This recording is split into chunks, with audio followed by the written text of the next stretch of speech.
Hey, welcome back to the Sales Mama podcast. I am your host, Sausha Davis, and today we are going to be doing a Q&A episode. So if you're new here, this is where I'm going to pull questions from my Sales Mama community, from my DMs, from my one-on-one clients, and answer them here in real time. Okay, so I'm going to give you my perspective and maybe a couple other perspectives so that you can really see this from different angles. And so if you want me to answer any of your questions, just drop them. Either if you're working with me, drop them in the Sales Mama community, and I'm happy to answer them on the podcast. Or if you are a follower on Instagram or LinkedIn or anything along those lines, send me a DM with your question and just put podcast question and then send me your question. So let's go ahead and get into it. I have, 4 questions for today. The first one is all about pricing. And so we actually talked about this on our Sales Mama call this morning, because I find that a lot of people have fear in raising their prices, or fear about talking about prices, or they have shame, or they have guilt, or they're undervaluing themselves. And not saying that you're just going to go out there and tell everybody, oh, it's $1 million to work with me. I mean, wouldn't that be nice? But we want to price appropriately and price for profit, and also be really confident in those pricings. So the question here is, I know I need to raise my prices, but I'm terrified of losing clients. How do I get past that fear? And so the first thing that I want to say to you is, I didn't get past that fear before I raised my prices. I raised them scared. And so you want to think about this in a term of, you are separate from your business entity, because I think a lot of people will put that price point on themselves and tie their personal self-worth to what they are charging for their products or services. And so I like to remove myself from the situation and say, it is this much to work with Sales Mama, not it's this much to work with Sausha.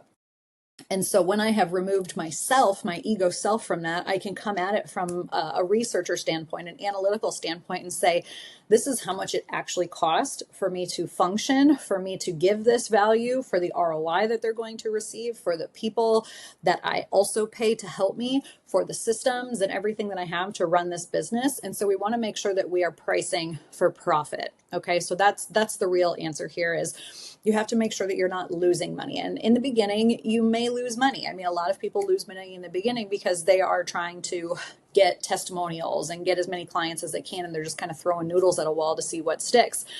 But once you've developed a framework, once you develop a process, once you have, desired results or desired outcomes from your clients, this is where you can start to increase your price point, because now you have a measurable blueprint for people to follow. Okay.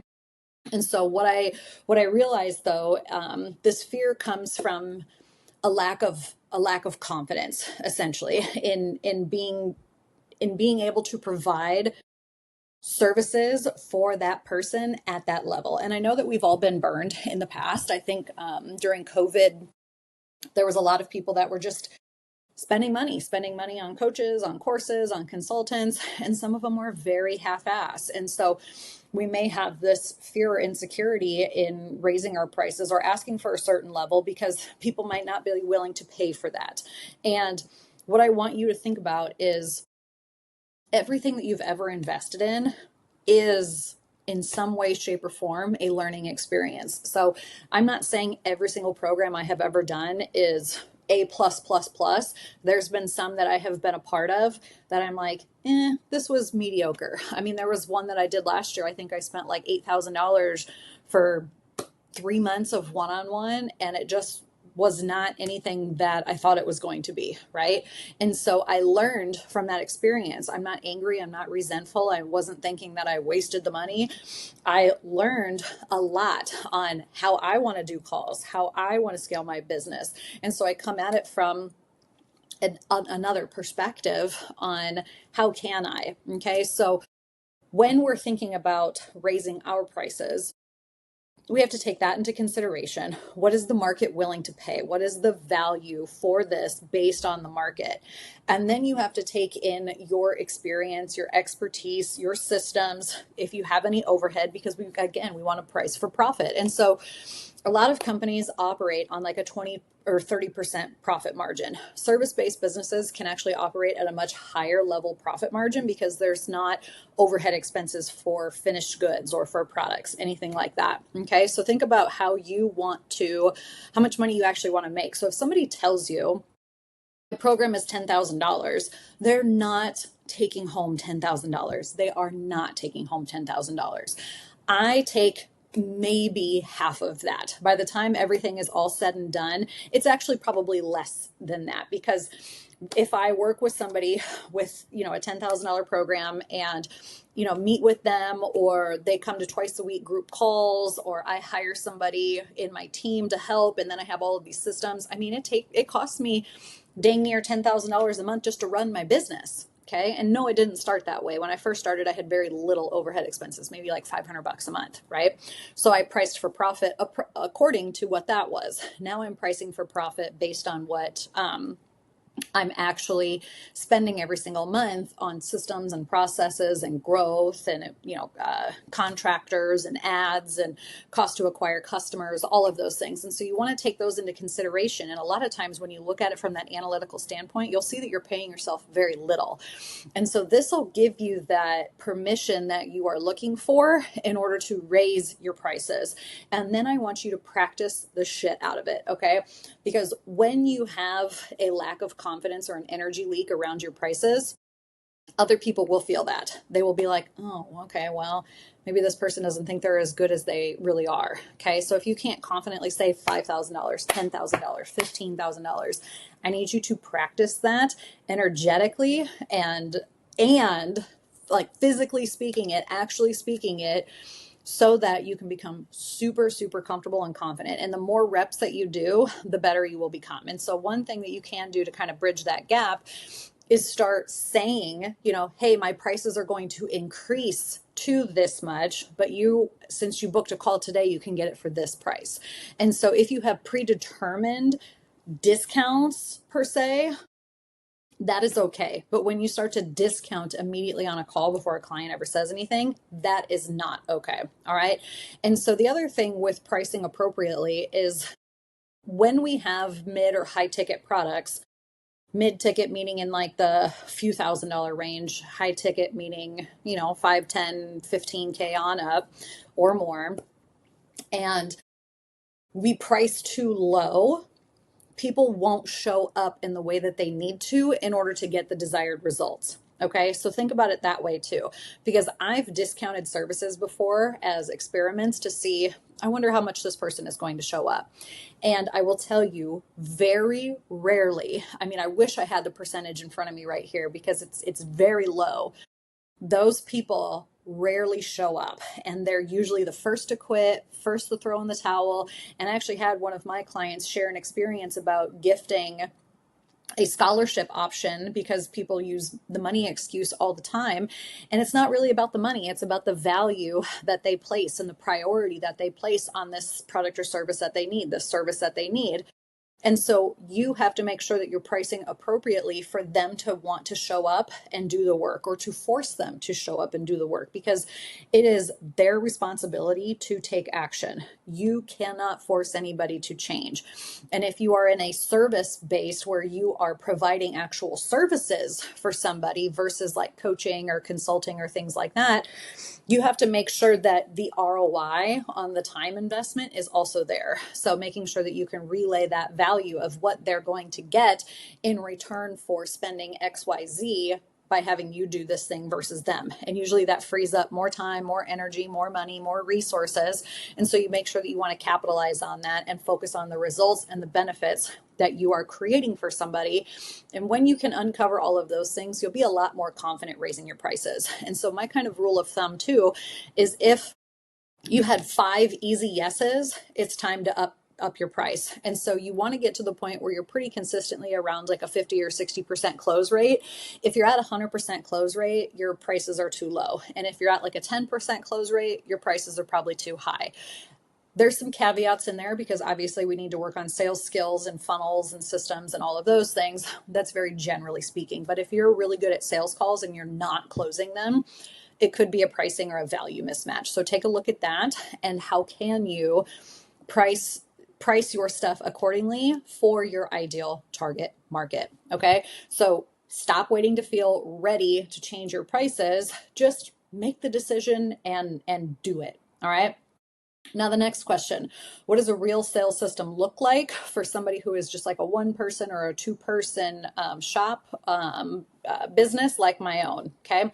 And so I want you to know that it does not have to be complicated. A real sales system for a small team just has a few things. Okay. You need to figure out how to find leads. How do you qualify leads? How do you close those leads? And then what happens after they say yes or no? That's really it, okay? And most people that I work with are missing the last two things entirely. They don't have a defined sales process. They have no closing technique. They have zero follow-up. And so money is just sitting there, okay? It's sitting there in your follow-up, and you're not going to get that money unless you take action and follow up with those people. Okay. So we need to get these four things documented, even if it's just on paper, and your revenue will start to level itself out. It'll start to stabilize. You'll start to have a process in place. Okay. And so one of the things that you can do here too is as you're creating these processes, I tell people to get the system Loom, LOOM.com. You can download it. It's free. And basically what you can do is record your processes, and then you can actually take the transcript from that and toss it into something like ChatGPT or Claude or Gemini, something like that. Or you can just take the transcript and use the transcript as part of the SOP. Okay, create a template out of it, and so that way you can figure out how the leads find you, how do you qualify those leads, how do you close those leads, and then what happens after they say yes or they say no. So, for example, if it's if it's just you, or if you have one person on your team, you need to figure out who is going to find the leads, how are you going to find the leads, and how are you going to qualify the leads? Who is taking ownership for that, and what does that process look like? Are you posting on social media? Are you on all the social media sites? Do you have a podcast? Do you have funnels? Do you have freebies? Are you running ads? Are you doing outreach? Are you doing cold calls?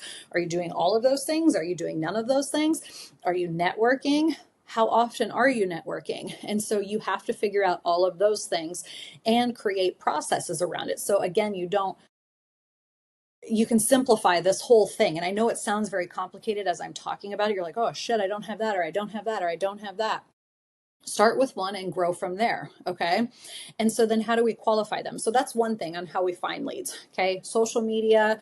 There's podcasts, there's YouTube, there's networking events, there's ads, there's collaborations, there's affiliate partners. There's so many ways that you guys can find leads. It's just a matter of putting in the reps and making sure you're in the right places at the right time where your ideal clients will be. So that's another thing to keep in mind there. Okay. And now how do we qualify them? So we want to create a process for how we qualify them. What types of questions do we need to ask? What prerequisites do they need to have in order to work with me? Or to work with you? Because what ends up happening is, I use this analogy quite a bit, but let's say we're all in the school of life. And some are in elementary, some are in middle school, some are in high school, and some are in college, and some are beyond that, right? And so it's, how can you uncover their prerequisites of life in order to work with your business or whatever it is, okay? So for example, if somebody is in elementary, but you have a college level product, what are the middle school and the high school steps in order for them to then be able to work with you? And I think Alex Hormozy had a really great example of this. He was talking about Spanish and learning Spanish. And he goes, I know how to speak Spanish level 6. And so I'll just say yes to everybody. So if we have people at Spanish level 1 or Spanish level 2, is it that I'm a bad teacher at Spanish level 6, or is it that they didn't have the prerequisites to work with me in Spanish 6? And so then they weren't qualified necessarily. So how do you uncover the gaps between Spanish 1 through 5 in order to get through Spanish 6? And so I use kind of like the elementary one, where it's like, what prerequisites do they need to be able to work with you successfully? Because we don't just want to say yes to everybody, but we can have DIY products that are a downsell to people that aren't a fit for our signature program. Okay. And then how do we close them? What does our call process look like? What does our booking process look like? How do we actually host the sales call? What questions are we asking in the sales call? What are the steps that we're going to take? What does our pitch look like? Are we registering them on the first call, on the second call? What is your follow-up process for that? Okay. All of those things. And you need to practice the shit out of your script until you know it backwards, forwards, inside and out. Okay. And it's not so that you can sit here and repeat everything.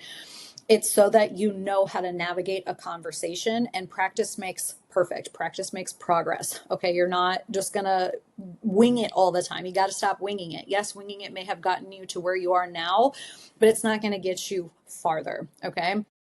And then what happens after that call? What happens if they say yes?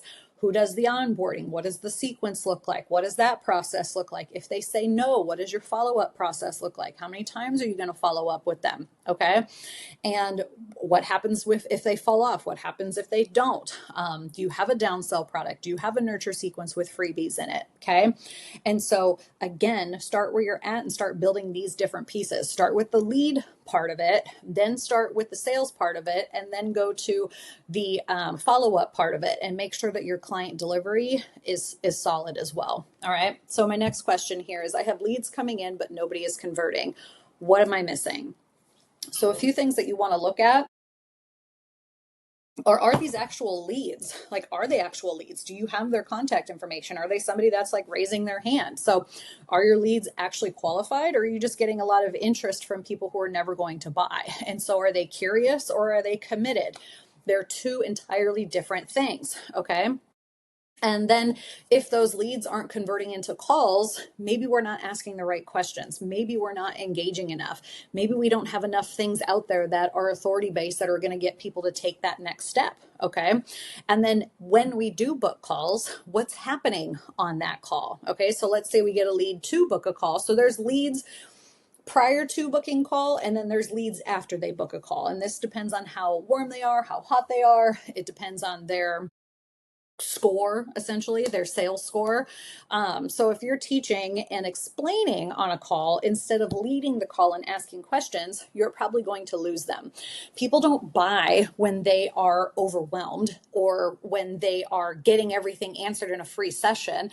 They're going to buy when they feel certain that you are the one that will help them with the next steps. So make sure that you maintain frame throughout that conversation, and make sure that you are, yes, friendly and approachable, and that you know your shit and all of that stuff, but you want to maintain authority throughout that as well. And you can drop little nuggets here and there, but I see so many people that do free coaching and free consulting on sales calls when it should be sales focused. And so it's fine if you offer free consulting calls, but then you should have some type of sales process after that. And I promise you, once you start to scale, you won't have time for a ton of free calls. Okay. And then the next thing is, what does your follow-up look like after that call? All right. Because if your people are falling off, or if you're not even asking for the sale, I mean, that is a huge, huge problem. If you're just sending one message and like, oh, they'll either do it or they won't, that's not a sales process. You are leaving so much money on the table. Okay. How to get leads to convert is an entire system. It's an entire skill. It's a process. Okay. And once we have that mapped out, you can literally write these things down. Like, this is where my leads come from. This is where the sales part happens. This is where my follow-up happens. What is that entire lead to client journey? And then you'll be able to see where the gap is. Are we getting a bunch of leads and they're not converting to sales calls, or are we getting a bunch of leads and they're on the sales calls, but they're not converting into actual sales?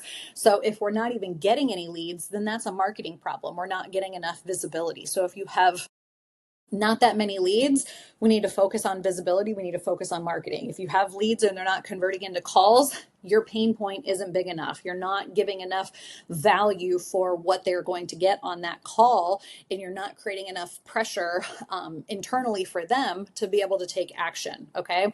And then if you're in that call again, if you're not really diving into that pain point and seeing how curious or committed they are, that's also a thing that that you need to fix so that you can get people to convert on the back end. Okay. And this is where it's nice to have those nurture sequences and those DIY products, because if somebody is not at the level to invest with you in your signature program, then you have a downsell that you can go with. All right. Now, the last question, how do you know when you're ready for a retreat? And this comes up from one of my clients because she's been wanting to do a retreat forever, but she has kids and she has horses and she has all of these things. And so she says, I'm always talking myself out of doing these types of things because of the kids and so on and so forth. All right. And so I am hosting a retreat May 14th through the 17th this year, 2026, in Southern Oregon. It is going to be focused around business and leadership and sales growth. And so there's more information at salesmama.biz/retreat.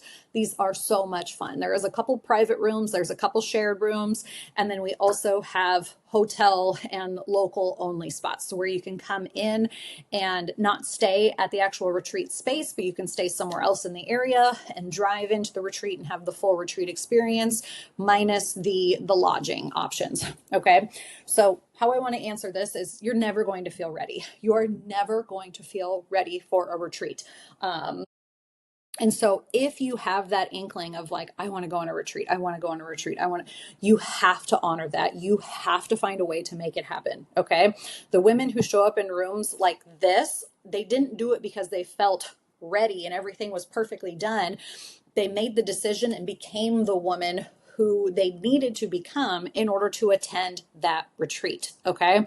And so what ends up happening is people won't end up going to retreats because they feel like they don't have the right support in their life. They feel like they can't trust their spouse or their partner or somebody else to help them while they are away. And so it's not really a matter of if you're ready, it's are you willing to do the work and the inner work in order to set yourself up for success so that you can leave for 3, 4, 5 days. Okay. And so that's the big thing. And so when people sign up for a retreat, the process actually starts when they think about joining the retreat, and then they join the retreat, and then the whole process starts, because then the planning starts, right? We got to figure out our travel accommodations, we got to figure out what we're going to wear. That's always something that I struggle with, and I know it sounds so stupid, but I actually end up packing really light. And this time we're actually going to do headshots. We're going to have a photographer there. We're going to take some professional photos. So if you're looking for some branding images in addition to attending a retreat, this is definitely one that you want to come to, because we're going to focus on a lot of taking our business to that next level. We're going to figure out our $1 million roadmap. All right. And so if you feel like, and then after, okay, so you figure out what you're packing, what you're bringing, and then all of the logistics, right? Who's going to take care of the kids? Who's going to take care of the animals? What's going to happen with my business? How do I delegate this? How do I delegate that? And then also, sometimes traveling solo for people is really scary. I remember the first time that I traveled solo, I was like, holy shit. But it was also very freeing and very liberating. And what I have found is that when women do set all of these things up so that they can attend a retreat, it makes it that much easier for them to ask for help in future experiences or future things, and they get better at asking for help, and they get better at delegating, and they let go of some of that responsibility. And so it creates the sense of freedom and connection within their family and their business, because they're able to step away and know that other people have their back. Okay. So stop talking yourself out of it as like it's, I can't afford it, or I can't make it work. I can't.